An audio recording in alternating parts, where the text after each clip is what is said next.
Good morning, good morning, good morning. I'm trying not to be too much in the sun. Yeah, it's not going to help. What am I going to tell you this morning? Well, I want to tell you a little story. So last night we had a real powerful storm come through Humble and in the surrounding Houston area, and I hope everybody's okay. I know many people are still without power, so we pray that the power is restored. Until you have no power, you don't understand the power there is behind having electricity, right? So this morning woke up to this message from Centerpoint Energy stating that our power is out. Now, for those of you who know, our power was disturbed, and vandals came and stole our copper wires on Easter Sunday, and that was devastating enough.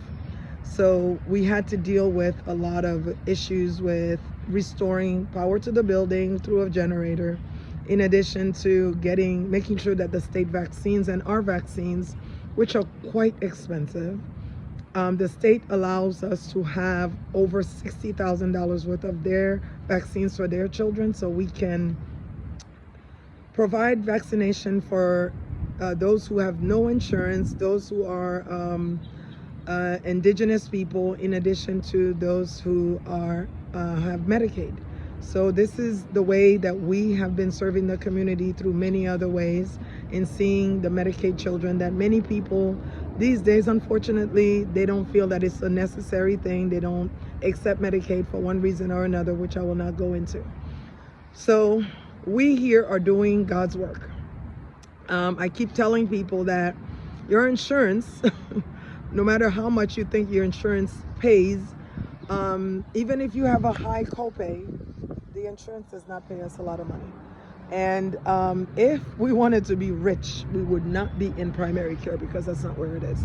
Primary care is God's work, and I guarantee you, I can show you the numbers there. It's God's work. So we see every insurance there is. If we're not in network, it is because the network is not allowing us in, because they feel like they have enough people in their network, or they only allow a certain number of providers, and then they basically cap off. So I'm saying this to say that this morning when I woke up and got this message, I said, oh boy, the devil's at work. Here we go again. We just got back into normal routine of things, and now the power's back off, and then now there could be another excursion on the vaccines, and now the reports I have to do, the story just went on in my head. And then a friend of mine called me and said her son is in the hospital, and I was just praying about that. And then I got here just to notice that there are some things going on in the building. That's just the devil's work. And I said to myself, man, I'm not gonna let the devil cannot win today. The devil will not steal my joy. You know how we say that?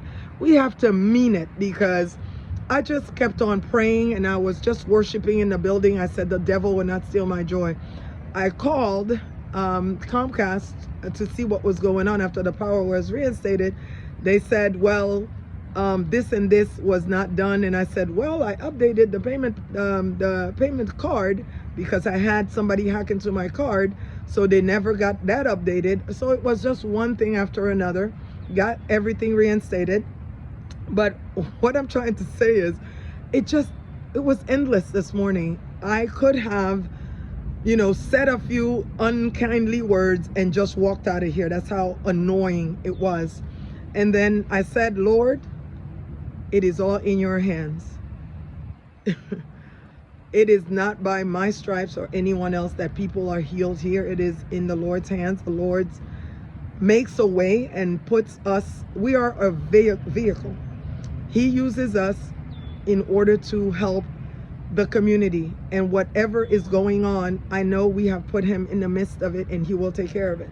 And I just dropped it, and I went in to see a patient, and then she was telling me about her daughter and how the devil's just doing the devil's work. And I said, you know what, the devil's busy, but God is guarding people. Life is lifing, but God is guarding. That's always my motto. So I keep making these motivational videos, especially now because 2025 came lit.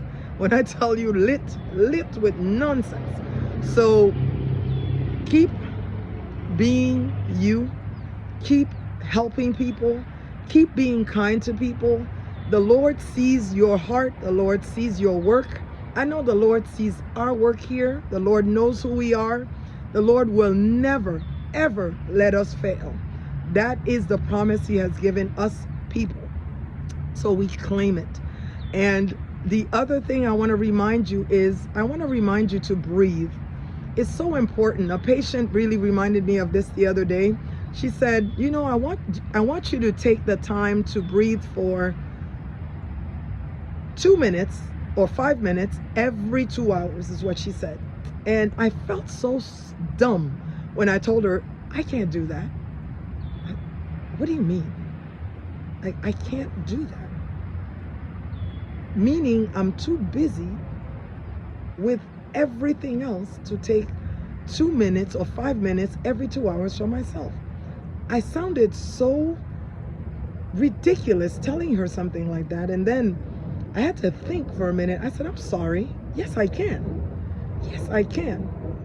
So I decided to take her advice and started doing meditation every few hours. I can't say I do it every 2 hours because I get pretty boggled down, but I started doing that and I feel so much better, especially those of us going through menopause, going through life. Let's just take a couple of minutes several times a day to breathe. It's so important. So I urge you to take time to breathe. I'm out here outside the building. I stopped seeing patients and I am doing this video, and I'm also learning to breathe, right? Breathe the air that God has provided for us, because life is gonna continue. There's always gonna be a need for money. There's always gonna be a need for, the bills gotta be paid. There's always gonna be sickness. There's always gonna be so many things, the car, this. One of my employees has a car trouble this morning. So there's always gonna be something. Let's just remind ourselves, and I'm reminding myself in this video, to breathe. All right, so that's the message I have for y'all this morning. Love y'all. Have an amazing day. God bless you.